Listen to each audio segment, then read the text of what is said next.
Na primeiro lugar, eta quita o direito do parlamento, eta quita nossa autonomia. Na de dois lugares, não tem uma salida de lei aqui. Literalmente, Geoffrey Weaver, da sala de parlamento, a admitir isso aqui também. Ela avisa que a lei não está caducar. E se você quer sair a fora, você tem que pedir Hulanda para sair a fora. E está na Hulanda para decidir. E é mais, Geoffrey Weaver avisa também, com o qual a Evelina firma, não está mara para isso, Aruba. Então, é algo bom para nós por começar a negociar. Que bem, agora que nós reparar, que o Mike Eyman não tem nenhum tipo de argumento não, então é resortar na argumento na maneira não se bisa argumento não fofo. É por de hunga como emoção agora aqui.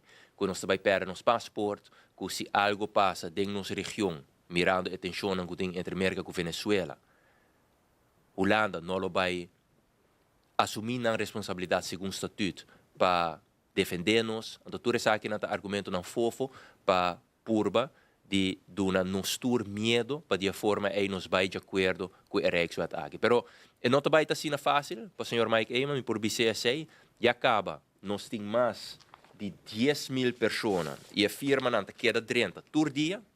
Nós temos mais de 10.000 pessoas e acaba a firma que não está contra o Rijkswet aqui. Nós que agradecemos para o sustento para com essa aqui.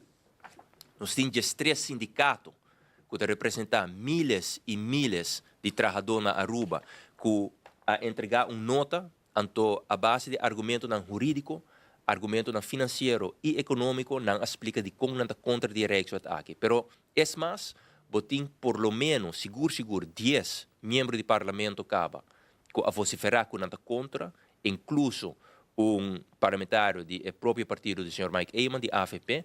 Isso aqui é muito interessante, então nós queremos PC agora aqui, Mike, maneira não bisa, tá corretor espantar rond, para purba de mal informar bolso, para sobre o Sr. Mike de mesa, assim, Mike Eyman é pergunta.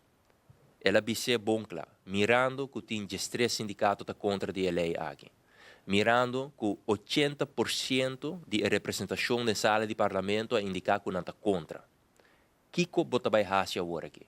E o senhor Mike Eyman não a contestar a pergunta aqui no SAWAC, que o senhor Mike Eyman não está contestar nenhuma pergunta que tem relevância para o conteúdo de Rijkswet e, obviamente, a pergunta aqui que será sido de Mike de mesa na sua pessoa também é para contestar, para sobre essa que se é bisa, senhor Mike, de mesa, que vai stop com o Rijkswet aqui, já incluso vai raber, e esse é o seu medo real.